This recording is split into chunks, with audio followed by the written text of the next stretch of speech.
ஆமை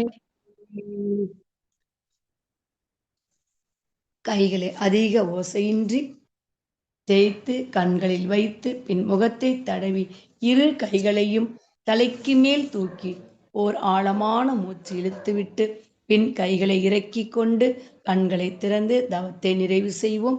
வாழ்க வளமுடன். அன்பர்களின் கவனத்திற்கு, கனிவான கவனத்திற்கு ஓர் நினைவூட்டல்.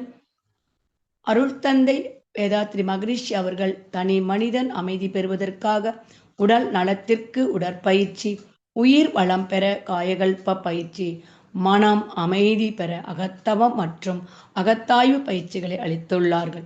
இத்தகைய சிறப்பான மனவளக்கலை என்னும் வாழ்க்கை கல்வியை உலக சமுதாய சேவா சங்கம் ஸ்கை யோகா இணைய வழியே 12 நாட்கள் அடிப்படை பயிற்சியாகவும் அதனைத் தொடர்ந்து 4 மாதங்கள் சான்றிதழ் கல்வியாகவும் நம் இல்லம் தேடி அளித்து வருகிறது.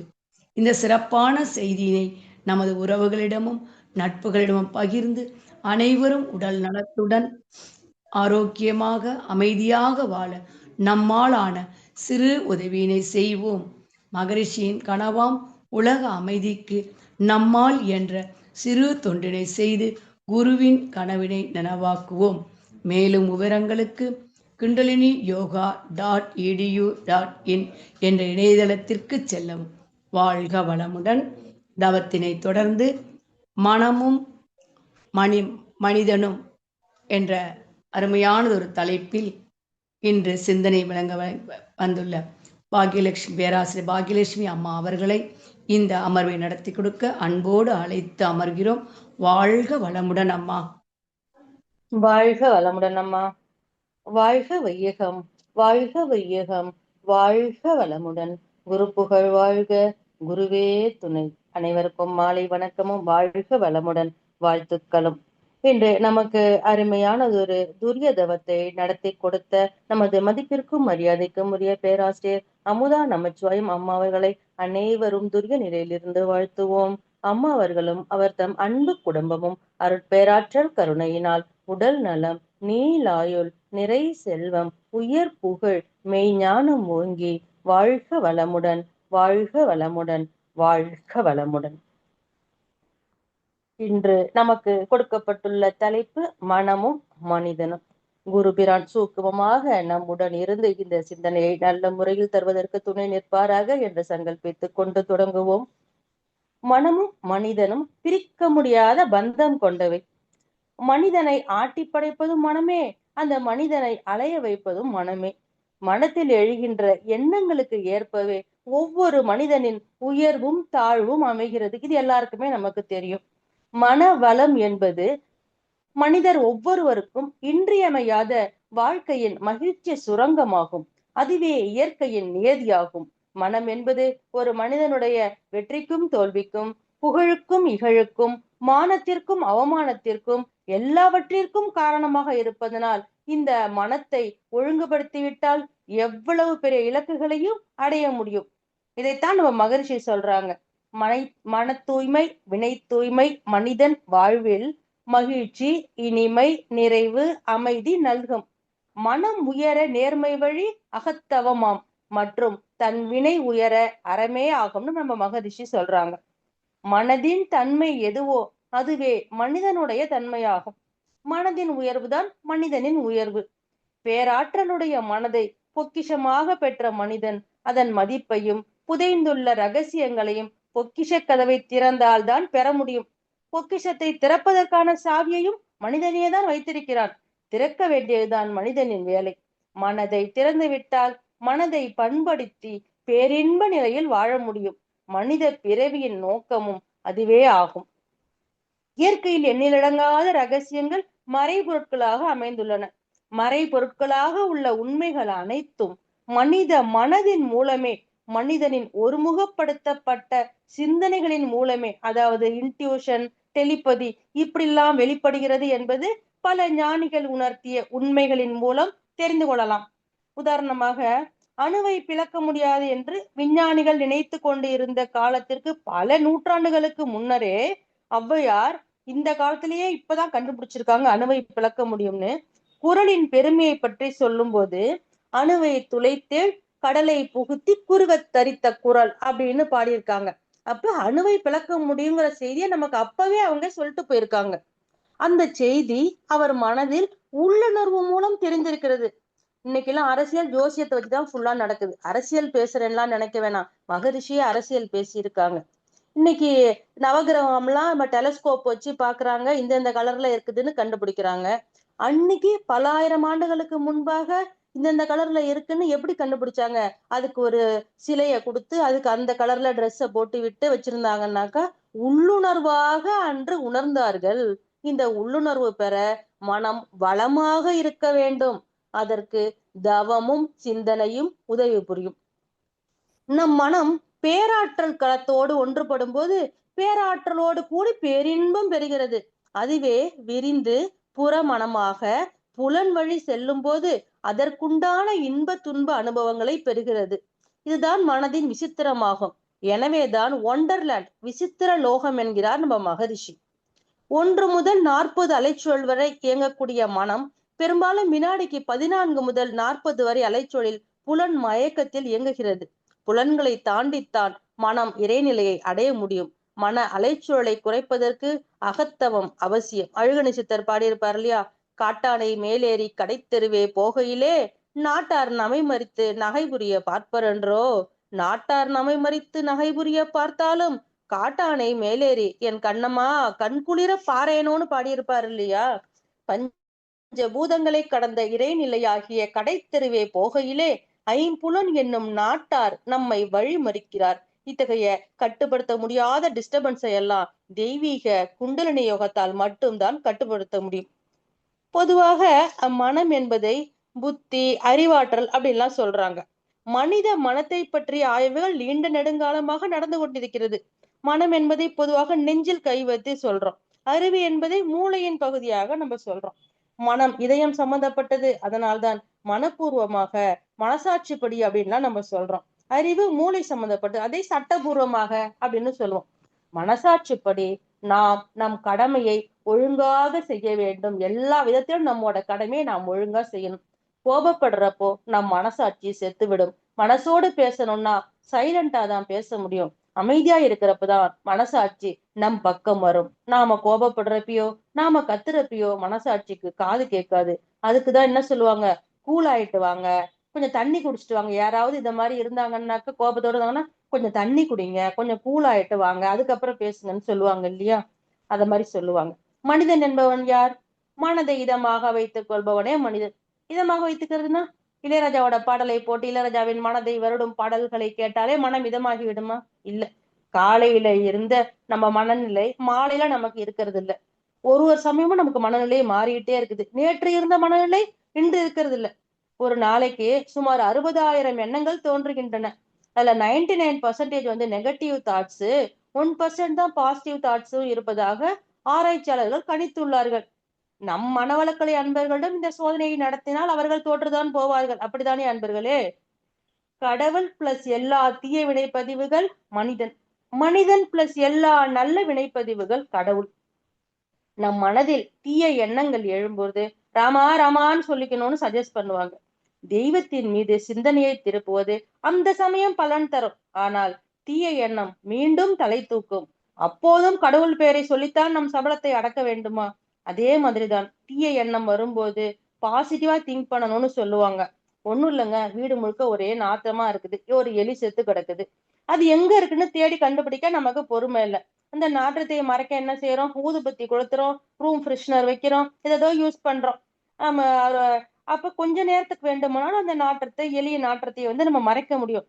அந்த அந்த ஸ்மெல்லு போனதுக்கு அப்புறம் அந்த நாற்றம் மீண்டும் குடலை பிடுங்க துணிங்கிவிடும். அப்ப பாசிட்டிவ் திங்கிங்கும் இதே மாதிரிதான்.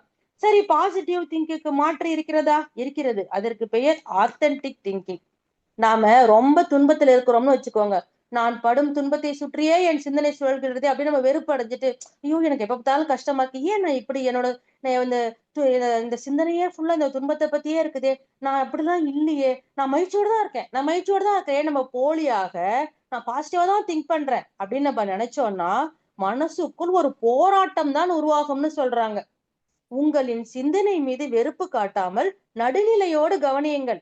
துக்கமான சிந்தனையோ, சபலமான சிந்தனையோ, மகிழ்ச்சியான சிந்தனையோ விலகி நின்று பார்க்கும்போது உள்ளுக்குள்ளே புரிதல் நடக்கும். நீங்களாவே இல்ல இல்ல நான் பாசிட்டிவா திங்க் பண்றேன், நான் மகிழ்ச்சியா இருக்கிறேன் அப்படின்னு நம்ம நினைக்க வேணாம். விலகி நின்று கவனிக்கும் போது ஒரு புரிதல் நடக்கும். இதைத்தான் மகரிஷி சொல்றாங்க. மனதை அடக்க நினைத்தால் அலையும், அதை அறிய நினைத்தால் அடங்கும்னு சொல்றாங்க. ஒரு தவறான எண்ணம் வரும்போது, எண்ணமே நீ வராதே வராதே அப்படின்னு தடை போடாம, அந்த எண்ணம் வர்றதுக்கு என்ன காரணம்னு அறிந்து அதை வேரோடு பிடுங்கி விட்டால் அந்த தீய எண்ணம் மீண்டும் வராது. மனதை வலுக்கட்டாயமாக அடக்க முயல்வது அதை மேலும் சஞ்சலப்படுத்துமாம். அதற்கு பதிலாக மனதின் தன்மையை கவனித்து அறிவதன் மூலம் அதை அமைதிப்படுத்த முடியும். மனம் ஒரு அலை இயக்கம் போன்றது. அதன் இயல்பு ஓடிக்கொண்டே இருப்பது. அதை நிர்பந்தித்து நிறுத்துவது சாத்தியமற்றது. மனதை அடக்காமல் அது ஏன் அலையும் எண்ணங்களை உருவாக்குகிறது என்று கவனிப்பதன் மூலம் மனம் தானாகவே நிதானமடைந்து அடங்கும். தவறு செய்வதும் மனம், இனி தவறு செய்யக்கூடாது என்று தீர்மானிப்பதும் மனம்தான். மனதை சீரமைப்பதன் மூலம் வாழ்க்கையில் நாம் உயர முடியும். ஓடும் நதியை அணை கட்டி பயன்படுத்துவது போல் அலையும் மனதை தியானம் அல்லது மனவளக்கலை மூலம் நல்வழியில் நாம் திசை திருப்பலாம். சுருக்கமாக சொன்னால், மனதை அடக்க முயற்சிப்பதை தவிர்த்து மனதை கவனித்து சீரமைப்பதே அமைதிக்கான வழி. தமிழறிஞர் மணியன் அவர்கள் மனமும் மனிதனும் ஒரு புக், அருமையான ஒரு புக் எழுதியிருக்காங்க. மனிதன் எதை எண்ணுகிறானோ அவன் அதுவாகவே ஆகிறான் என்பது உபநிடதம். தேஜோமய தேஜோமயக, காமமயோ காமமயக, குரோதமயோ குரோதமயக, தர்மமயோ தர்மமயக. அதாவது ஒளியை பற்றி சிந்திப்பவன் ஒளிமயமாவான், காம நினைவுகளில் மூழ்கியவர் காமுகன் ஆவான், இதயத்தில் கோபத்திற்கு இடம் கொடுப்பவன் கோபியாவான், தர்மத்தையே எண்ணிக்கொண்டிருப்பவர் தர்மவான் ஆவான் என்கிறது பிருகதாரண்ய உபநிடதம். நம்ம சொல்லுவோம் இல்லையா, தர்மர் நடந்து போறப்ப எதிர்த்தாப்புல போறவங்க எல்லாருமே அவர் கண்ணுக்கு நல்லவங்களா பட்டாங்க, துரியோதனன் நடந்து போறப்ப அவனுக்கு எதிர்த்தாப்புல வர எல்லாருமே கெட்டவங்களா பட்டாங்கன்னு சொல்லுவாங்க இல்லையா. அதுதான் இது. நமக்கு நிறைய பாசிட்டிவ் தாட்ஸ் இருந்தாலும் ஒரே ஒரு நெகட்டிவ் தாட் வந்தா கூட நாம ரொம்ப டிஸ்டர்ப் ஆயிடுவோம். எனக்கு தலை வலிக்குதுன்னு எண்ணம் போட்டா தலை வலிக்கதான் செய்யும். அதே மாதிரி நம்ம நல்லபடியா நம்ம ஒரு மேனிஃபெஸ்ட் பண்ணோம்னு வச்சுக்கோங்க, இது நடக்கும் அப்படின்னு நினைச்சோம்னா அதே மாதிரி அது நடக்கும். அது எல்லாமே நம்ம கிட்டதான் இருக்குது. ஒரு துறவியை பார்த்த ஒரே மக்கள் கூட்டமா வந்திருக்காங்க. அவரை பார்த்து பொறாமைப்பட்ட ஒருவன் என்ன பண்ணியிருக்கான், அவரை அசிங்கப்படுத்தணும்னு எண்ணி ஒரு பட்டாம்பூச்சிய கையில மூடி எடுத்து வச்சுக்கிட்டான். வச்சுட்டு துறவி கிட்ட நீங்க சொல்லுங்க துறவி, இந்த பட்டாம்பூச்சி உயிரோடு இருக்குதா செத்து போச்சா அப்படின்னு கேக்குறான். உயிரோடு இருக்குதுன்னு அவர் சொன்னாக்கா அதை நசுக்கி சாக அடிச்சிடணும், செத்து போச்சுன்னு சொன்னா அதை உயிரோட பறக்க விடணும். அதுதான் அவனோட எய்ம்.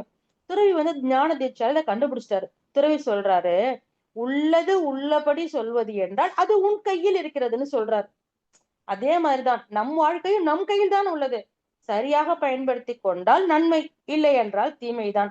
நம் வாழ்க்கையை யார் தீர்மானிப்பது? நாம் தான் தீர்மானிக்கிறோம். முல்லா நஸ்ருதீன் கதை கேள்விப்பட்டிருப்போம் இல்லையா, அந்த கதை ஒண்ணு பார்ப்போம்.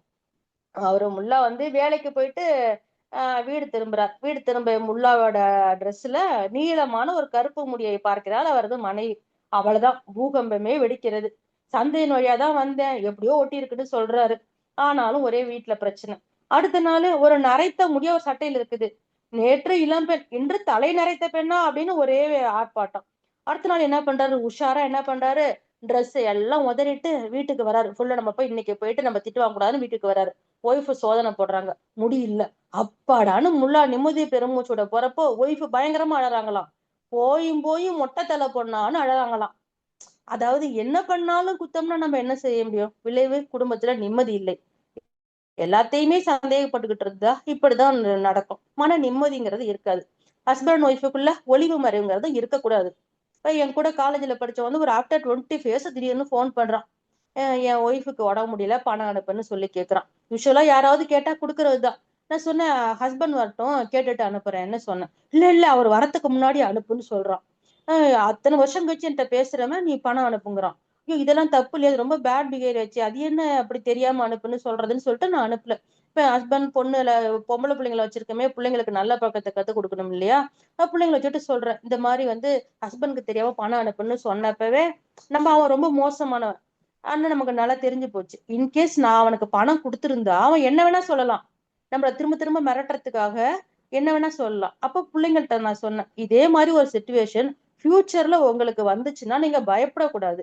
உடனே அதுக்கு நம்ம என்ன பண்ணணும்ட்டு உடனே அது முளையிலேயே நம்ம கிள்ளிடணும் அப்படின்னு வந்து சொல்லி கொடுத்தேன். ஹஸ்பண்ட் ஒய்ஃப்குள்ள என்னைக்குமே டிரான்ஸ்பரன்சி இருக்கணும். இப்ப அவர்கிட்ட சொன்னதுனால என் மனசு வந்து அவங்க நமக்கு ஃப்ரீ ஆயிட்டோம். உன்னால ஒரு விஷயத்த உன் ஹஸ்பண்ட் கிட்ட சொல்ல முடியலைன்னா அந்த விஷயத்த நீ செய்யாதுன்னு எங்க அம்மா சொல்லியிருக்காங்க.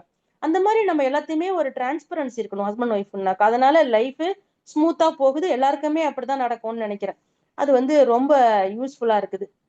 எல்லா ப்ராப்ளமுமே டேக்கிள் பண்றதுக்கு அந்த மன தைரியத்தை வந்து நமக்கு மனவளக்கலை வந்து கொடுத்துருக்குன்னு நான் நம்புறேன். மனதின் மொழி வந்து மௌனம். தூங்கும் போதோ தியானத்தின் போதோ தான் நம்ம மனதோட பேச முடியும். மனசு எப்பவும் ஃப்ரெஷ்ஷா இருக்கணும். நல்லது மட்டும்தான் ஆழ் மனசுல வைக்கணும். மனசு குப்பை மாதிரி இருக்கக்கூடாது. இப்ப புத்தி பேதலிச்சவங்க எல்லாம் மனசு கலங்கி போயிருக்கும். தியானம் பண்றவங்க நினைவுகளை அழகா அடுக்கி வைப்பாங்க. வீட்டுல எப்படி திங்ஸ் கலைஞ்சிருந்தா ஈஸியா எடுக்க முடியாதோ அந்த இக்கட்டான சூழ்நிலையிலும் நிதானம் இழக்காமல் நம்ம இருக்கணும்னா மனசு ரிலாக்ஸ் ப்ளீஸ் ரிலாக்ஸ் ப்ளீஸ் அப்படின்னு நம்ம வந்து சொல்லிக்கணும். ஆழியார்ல வந்து பேச்சாளர் பர்வீன் சுல்தான் ஒருத்தர பேசும்போது சொல்றாங்க, எந்த மனம் அமைதியாக இருக்கிறதோ அந்த மனம் தூய்மையாக இருக்கிறது அப்படின்னு சொல்றாங்க. அவங்க மேலும் மேலும் சொல்றாங்க, குர்ஆன்ல இறைவன் சொல்வதாக சொல்றாங்க, உன்னை நான் தண்டிக்க வேண்டும் என்று முடிவு செய்து விட்டால் உன் சிந்தனைக்கு திரையிட்டு விடுவேன்னு அல்லாஹ் சொல்றதா சொல்றாங்க. பாருங்களேன். ஒரு மன்னர் வந்து ஒரு சிறந்த அமைச்சரை தேர்ந்தெடுப்பதற்கு ஒரு போட்டியை வைக்கிறார். போட்டியில கலந்து கொள்ளும் நால்வரையும் அழைத்து, நாளை ஒரு கடித போட்டு தருவேன். அதை யார் திறக்கிறார்களோ அவர்களுக்கு பதவின்னு சொல்லிடுறாரு. 4 பேர்ல 3 பேர் வந்து என்ன பண்றாங்க? பயங்கரமா ஹார்ட் ஒர்க் பண்றாங்க. மேத்ஸ் ஃபார்முலா எல்லாம் படிச்சுட்டாங்க. அந்த ஒருத்தர் வந்து ஒரு சில ஓலைச்சுவடியை மட்டும் அப்படியே புரட்டி பார்த்துட்டு ரிலாக்ஸா தூங்கிடுறாரு. அரசவைக்கு 4 பேர் வர்றாங்க. பிரம்மாண்டமா அந்த கணித போட்டு வருது. 3 பேரும் ஒரு ஒரு ஓலைச்சுவடியா புரட்டி பாக்குறாங்க. வேர்க்குது, நெஞ்சு படபடக்குது. பிரம்மாண்டமா இருக்குது பூட்டை பார்த்தாலே. பூட்டை திறக்கும் வழி மட்டும் தெரியவில்லை. தோல்வியை ஒப்புக்கொண்டு விலகி விட்டார்கள். நம்ம ஹீரோ அப்படியே ஜம்முன்னு வராரு. 3 பேரும் பேசிக்கிறாங்க. நைட்டு ஃபுல்லா கண்ணு முழிச்சு படிச்ச நமக்கே தெரியல. நைட்டு ஃபுல்லா கொரட்டை அடிச்சு தூங்கிட்டு இவன் வந்து திறக்க போறானா அப்படின்னு சொல்லி சிரிக்கிறாங்க. கூலா ஹீரோ எழுந்து பூட்டுக்கருவில வந்து பாக்குறாரு. என்ன ஆச்சரியம்! பூட்டு பூட்டப்படவே இல்லை. சாவியே இல்லாமல், சூத்திரமே இல்லாமல் அந்த பூட்டை எளிதாக திறக்க அவர் திறந்துடுறாரு. அப்ப அரசர் அவரையே முதலமைச்சர் ஆக்குறார். அவரோட அந்த கூலா அவர் ஹேண்டில் பண்ணார் இல்லையா ஒரு ப்ராப்ளத்தை, உடனே டென்ஷன் ஆகாம கூலா அவர் ஹேண்டில் பண்ணதுனால அவரையே முதலமைச்சர் ஆக்கிடுறாரு. அவர் மனவளக்கலை கத்துக்கிட்டு இருப்பாரோ என்னவோ தெரியல, அவ்வளவு கூலா ஹேண்டில் பண்ணியிருக்காரு. ஒரு பிரச்சனையை தீர்க்க வேண்டுமானால் முதலில் பிரச்சனையை புரிந்து கொள்ள வேண்டும். பிரச்சனையை புரிந்து கொள்ள வேண்டும் என்றால் மனம் பதட்டம் இல்லாமல் சமநிலையில் இருக்க வேண்டும். மனம் சமநிலையில் ஆக்க தெரிந்த நாம் அதை சாதனை செய்யவும் பழக்க வேண்டும். சோம்பலுக்கு எந்த நேரத்திலுமே நாம் இடம் கொடுக்க கூடாது. காலையில தூக்கம் கலைஞ்சிடுச்சு, இன்று உடற்பயிற்சி செய்தே ஆக வேண்டும். ஆனால் படுக்கையை விட்டு எழ மனம் இல்லாமல் படுத்தே கிடைக்கிறோம்.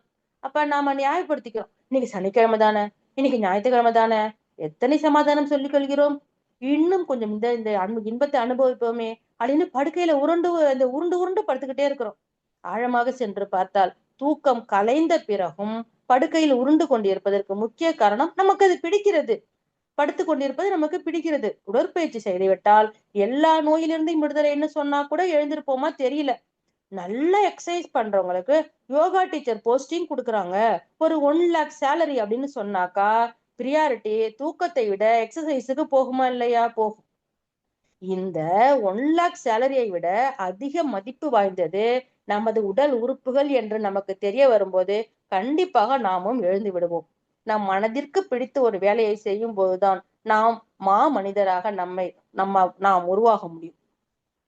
ஒரு ஊர்ல கடவுள் வந்து நேர்ல காட்சி கொடுத்திருக்காரு பாருங்க. என்ன வேணும் கேளுங்க தர்றேன்னு சொல்லியிருக்காரு. அவரிடம் 10 மனிதர்கள் தம் தேவைகளை கேட்டனர். முதல் மனிதர் சொல்றார், எனக்கு கணக்கிலடங்காத காசும் பெரிய பிசினஸும் வேணும்னு சொல்றார். 2வது மனிதன், நான் பெரிய பதவி அடைய வேண்டும்னு சொல்றான். 3வதா ஒரு பொண்ணு வரா, நான் உலக அழகு போல் பேரழகியாக வேணும். இப்படி ஒருத்தர் ஒருத்தரா கேட்க டக் டக்குன்னு கடவுள் கொடுத்துடுறார். 10வது மனிதன் கிட்ட வரார். அவன் கேட்கிறான், உலகத்தில் ஒரு மனிதன் உச்சகட்டமாய் எந்த அளவு மன நிம்மதியோடும் மன நிறைவோடும் வாழ முடியுமோ அந்த நிலை எனக்கு வேணும் அப்படின்னு சொல்லி கேட்கிறான். 9 பேரும் அவனை திரும்பி பார்த்து சிரித்தனர்.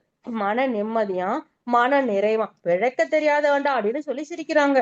நாங்களும் அதுக்கு தானே இந்த வரத்தெல்லாம் கேட்டோம், இவன் என்னமோ இப்படி கேட்கிறாடே அப்படின்னு சொல்றாங்க. விரும்பியது கிடைத்தால் இந்த மன நிறைவும் கிடைத்தோடு இந்த மன நிம்மதியும் கிடைச்சிருமேன்னு சொல்லி சிரிக்கிறாங்க.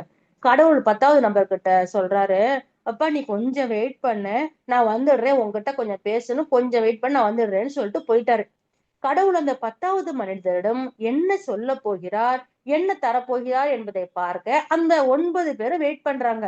அவர்கள் விரும்பியது கிடைத்தும் எதுவுமே கிடைக்காத அந்த 10வது நபர் மேல் பொறாமை கொண்டு மனம் வெதும்புகிறார்கள். அந்த இடத்திலேயே அவர்கள் மன நிம்மதி குலைகிறது. மன நிறைவு இல்லாமல் போனது. கடவுள் சொல்லுக்காக எந்த பதட்டமும் இல்லாமல் 10வது மனிதன் கடவுள் தன்னிடம் பேசப் போகிறார் என்று மன நிறைவுடன் இருக்கிறான். அவர் நம்மிடம் பேச போகிறாருங்கிறதே அவருக்கு மன நிறைவும் மன நிம்மதியையும் கொடுக்குது. நாம் அந்த 10வது மனிதனா, இல்லை எதுவுமே பத்தாது என்கிற மனிதனா, அதை நாம் தான் முடிவு செய்ய வேண்டும். மன நிறைவு என்பது மனிதனுக்கு வேண்டும்.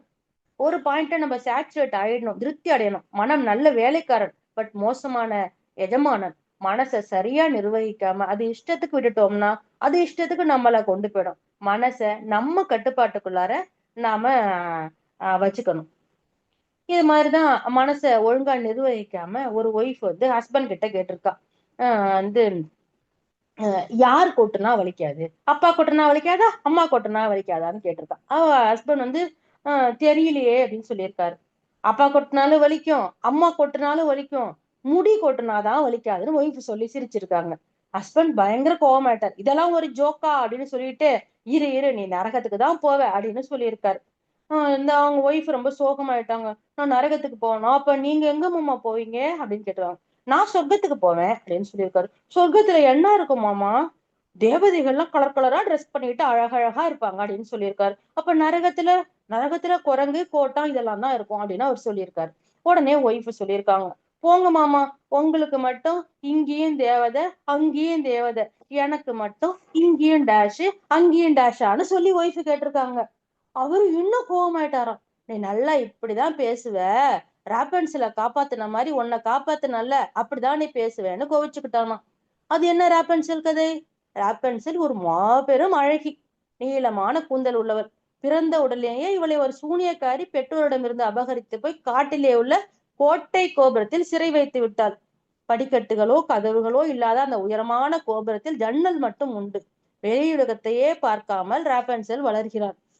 ராபன்சலுக்கு தான் ஒரு அழகி என்று தெரிந்தால் எங்கே தன்னம்பிக்கை வந்து தப்பித்து விடுவாளோ என்று ஒரு கண்ணாடி சில்லு கூட வைக்கவில்லை அந்த சூனியகாரி.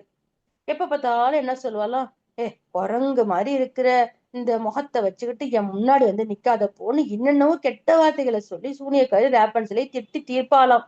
எவ்வளவு கெட்ட வார்த்தைகள் சொல்ல முடியுமோ அப்படி சொல்லி தீர்ப்பாளாம். அவனும் இப்படி அசிங்கமா இருந்துட்டோமேன்னு சொல்லி அழுதுகிட்டே இருப்பாளாம். ஒரு நாள் காட்டுக்கு வேட்டையாட வந்த இளவரசர் அந்த கோபுரத்தின் ஜன்னலில் தெரிந்த ராப்பன்சலின் முக அழகரை பார்த்து சொக்கி விடுகிறான். பல சந்திப்புகளுக்கு பிறகு அவள் தலைமுடியையே கயிறை போல் கீழே விட சொல்லி அதன் வழியே மேலே போய் சூனியக்காரியை வீழ்த்தி அந்த அழகியை திருமணம் செய்து கொள்வான். இப்ப எதுக்குங்க இந்த கான்வென்ட் கதை அப்படின்னு சொல்றீங்களா? இந்த காலத்திலுமே சில பெண்கள் திருமணமாகி போன வீட்டில் பல கொடுமைகளை சந்திக்கிறார்கள். கணவனும் மாமியாரும் சேர்ந்து கொண்டு ஒன்னும் உனக்கு ஒழுங்காவே பண்ண தெரியல இப்படி சொல்லிக்கொண்டே வருகிறார்கள். அவளுக்கு நெகட்டிவ் பிலீஃப், அவ நம்பிக்கை அதிகமாக உருவாகிறது. ஓ, நம்ம அப்படிதான் போல அப்படின்னு இந்த ராப்பல்சல் நம்பினது மாதிரியே இவளும் நம்புறாங்க. எனக்கு கை வேலையெல்லாம் செய்ய தெரியாது, எனக்கு எந்த வேலையுமே எனக்கு ஒழுங்கா செய்ய தெரியல, நான் வேஸ்ட் தான் போல அப்படிங்கிற எண்ணம் வருது. இதுதான் ரிப்பிட்டேட்டிவ் மைண்ட், அதாவது செக்கு மாட்டு சிந்தனை. எனக்கு ஒண்ணும் தெரியாது ஒண்ணும் தெரியாதுன்னு செக்கு மாட்டு சிந்தனை மாதிரி நினைக்க ஆரம்பிச்சிடுறாங்க. ராப்பன்சல் கோட்டை கோபுரத்தில் சிறைப்பட்டதை போல் இவளும் செக்கு மாட்டு சிந்தனைக்குள் மாட்டிக்கொள்கிறாள். எனக்கும் ஒன்று தெரியாது என்று நினைத்து மாட்டிக்கொள்கிறாள். இவளது தன்னம்பிக்கையை வளர்க்கத்தான் இளவரசன் ஒருவன் வளர வேண்டும். அந்த இளவரசனை தான் நான் கிரியேட்டிவிட்டி என்கிறேன். இந்த இளவரசனால் தான் அவநம்பிக்கை என்ற சூனியக்காரியை வீழ்த்த முடியும்.